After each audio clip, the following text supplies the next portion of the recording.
1950 alone, 200,000 Americans will die of the disease, and the fatal figures will continue year after year unless you help to strike back against cancer by joining the 1950 Cancer Crusade. Contact your local branch of the American Cancer Society or simply address your contribution to cancer, care of your local post office. Stay tuned for Jimmy Durante. He's the great Rupert, you know, on NBC. Before I left Deadwood in Dakota Territory, I saw the beginning of winter and the end of a man.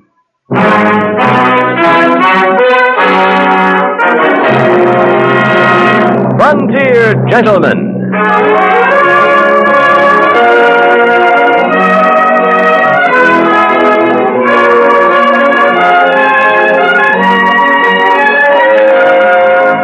Herewith an Englishman's account of life and death in the West. As a reporter for the London Times, he writes his colorful and unusual stories. But as a man with a gun, he lives and becomes a part of the violent years in the new territories. Now, starring John Daner, this is the story of J.B. Kendall, Frontier Gentleman.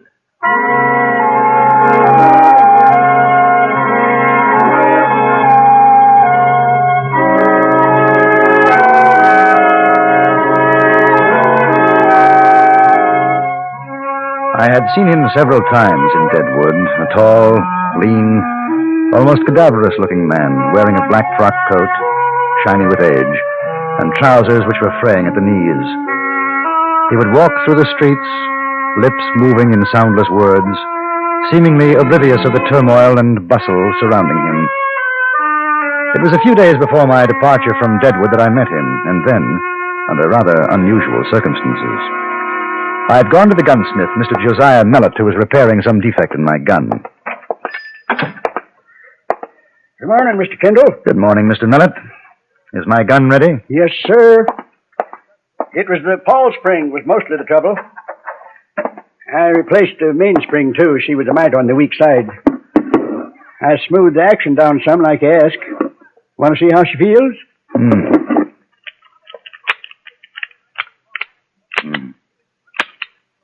Yes. Yes, very good, Mr. Mellett. Thank you. Don't see many of those double-action Frontiers. Kind of new on the market. How do you like it? Very much. Good weight and quite accurate. Oh, I'll need some cartridges. Box? 2, I think. So you're pulling out of Deadwood, eh? In a couple of days. Going east? As far as the Missouri. I'll be taking the boat down to St. Louis. I'd sure like to see that old town again. It's been more than 15 years since I was there. Oh? Will there be anything else, Mr. Kendall? No, I don't think so, thank you. How much do I owe you? Let me see now. I wish to purchase a gun. I'll be with you in a minute, mister. Please, there's no time. I must have it now. As soon as I'm through. You don't understand. There's a man looking for me. He'll kill me. No, he won't. Not in here, he won't. You can see I don't him allow out the shooting in window my there. place. Not with all this black powder around. No, sir. Please. Now, you just take it easy, mister. It's all right, Mr. Mellett. I don't mind waiting. Thank you, sir. So you want a gun. What kind of a gun? It doesn't matter. Something with which I can protect myself. Mister, you take my advice. You go on up to the marshal's office. Tell him what's what, and he'll give you protection. No, I wish to buy a weapon. If you're not used to shooting, it won't do you much good. Mr. Mellett's right. He's out there waiting for me now. When I leave here, he'll kill me. Who? It doesn't matter. I beg you to sell me a gun. Look here, I think Mr. Mellett's idea is the best. Let me walk with you to the marshal's office. It wouldn't do any good. You don't know this man. He'll stop at nothing. Well, I don't mind taking the chance. It's quite possible if he sees you with someone, he won't be as anxious to start shooting. Good advice, if you ask me.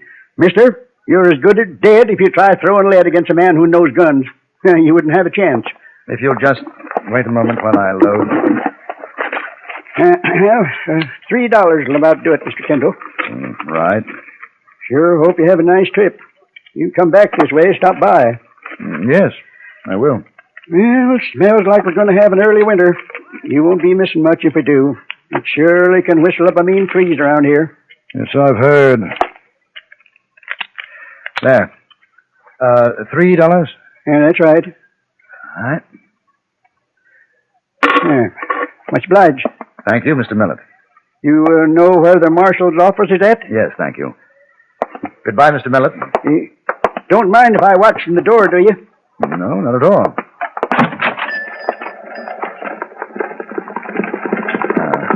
You see him? Yes. Across the street. Ah. Yes. So long. Thanks again, Mr. Mellon. Do you mind my asking why he wants to kill you? It's a thing that happened some years ago, a private matter. Oh, I'm sorry, Mr. Yorby. Thomas Yorby. I'm Yorby. very grateful to you, Mr. Kendall, isn't it? Yes. The marshal can't help me. Nobody can. Sooner or later he'll do it. He'll find me, kill me. He swore he would. Slow down, Mr. Yorby. He's crossing over. Now listen to me. If he starts shooting, lie down.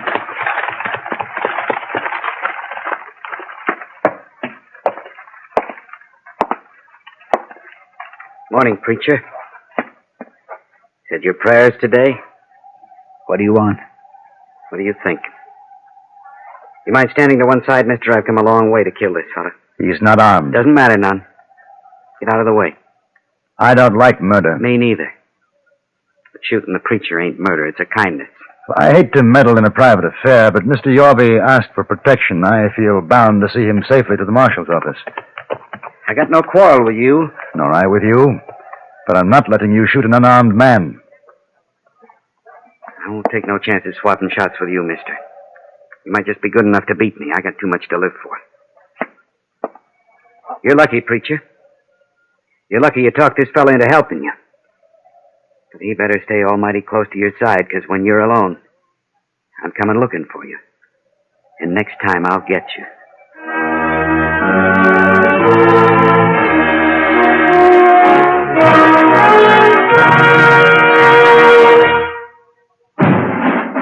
From Chrysler Corporation.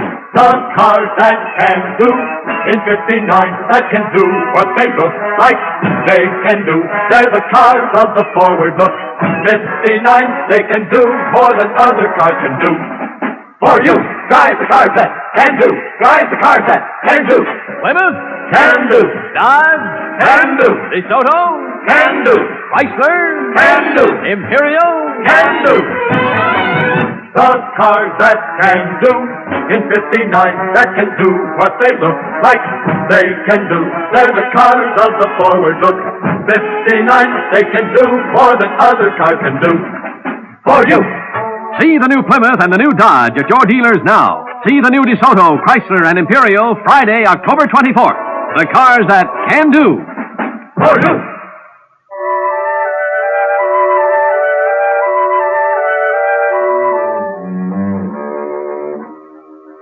The stranger was a man of somewhat slight stature, hair graying.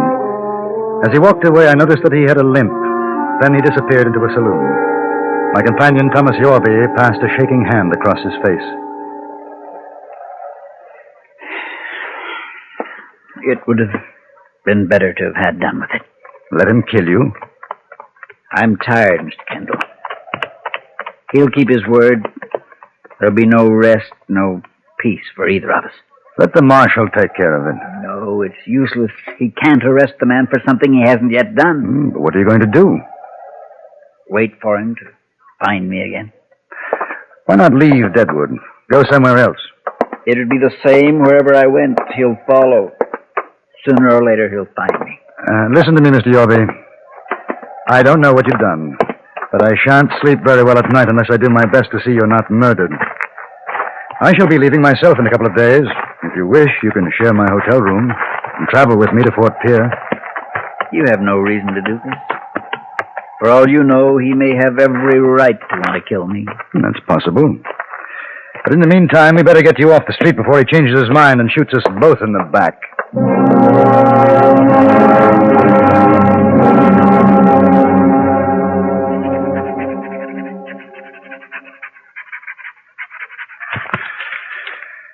There.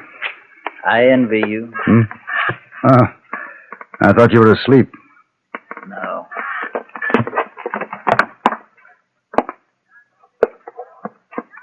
Mr. Yorby, there's one thing I should like to know.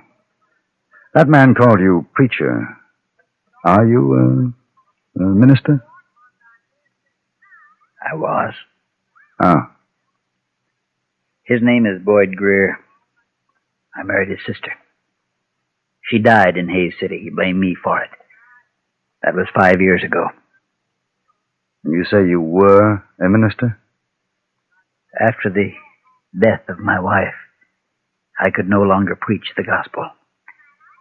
When she was lost to me, I lost faith. I cared about nothing. Why does Greer blame you? He was against my taking her to Hayes. It was a rough town. I wanted to preach there. She insisted upon going with me. There was trouble, a shooting. She died. And he blamed you for that? After her death, I left Hayes, wandering, finding enough work to keep myself alive. But wherever I went, always the knowledge that he was looking for me. Now he's found me. And there's nothing else? Yes. It's the thing that keeps me from sleeping in the night. The knowledge that the shooting could have been prevented. How did she die? Years ago, there was a young man who had come out of the war knowing only how to kill. He joined other young men who had the same emptiness of purpose. They drifted to Arizona Territory and on north into Kansas. The young man was called the Torrigo Kid. He knew how to use a gun. The others followed him. Then one day he heard an old man, a preacher. He heard the words, and he knew that his life was meaningless. He threw away the gun. He swore never to use it again. He studied with that old man, and he learned about good. He became a preacher and met a woman who loved him. You were the Torrigo Kid. In Hayes City, I was with my wife preaching in a saloon. She had a sweet voice, sang the hymns. Then somebody recognized me. There were words. It happened so quickly. A gun was put into my hand, and there was shooting. When it was finished, the man who knew me was dead, and she was dead, too. I threw down the gun and ran away. Does Greer know about the Torrigo Kid? He found out. When you came to the gunsmith shop to buy a gun, you were going to kill him? I couldn't. I knew I couldn't. That's why I let you talk me out of it. If you had a gun? He would be dead now. I'd rather die myself than that. Stay here. Where are you going? To find Greer. He won't listen to you. Why should he? I don't know, but he might. It's better if I face him myself alone and stop running. I've sinned. I used to think that turning to the Bible would cleanse me, but how could it? I have yet to complete payment for my sins. Perhaps my death will be an atonement. I don't think so. Will you stay in the room? All right, Mr. Kendall. I'll stay.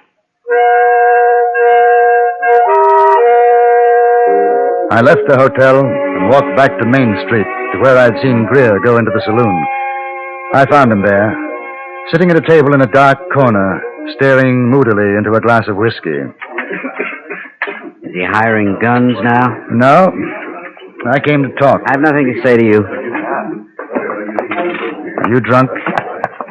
No, I can't get drunk. If you kill him, will it bring back your sister? She'll rest easy. Will you? He lied. Coming into the house, that oily tongue, preaching about God, and all the time knowing what he'd been, what he was. Man can change. Not him. My sister was a nice girl. Pretty. She could have married a decent man, had kids. She could be alive today. He killed her as sure as if he shot her himself. Taking her to Hayes, throwing lead. Yes, he told me about it. Maybe he wasn't to blame. You finished what you come to say? He was going to buy a gun and shoot it out with you. He didn't. Gun-shy. No. He says he could kill you in a gunfight. And I'm inclined to believe that he could. You'll never get the chance. Seems to me you're taking a lot on yourself, sitting in judgment. There isn't anybody else to do it. The law won't. The law might be more just. The law's wrong. And what does the law say about a man who kills in cold blood? It's execution. There's the difference. All right. Now I'll tell you something. I don't think he'll do it. Don't you push me too hard, mister. I might take my chances with you first. I'll make it easy for you. He's in my hotel room. I'll take you there. I won't interfere. If you think you can pull the trigger, do so. I say you won't, because you know it'll be murder, and they'll hang you for it.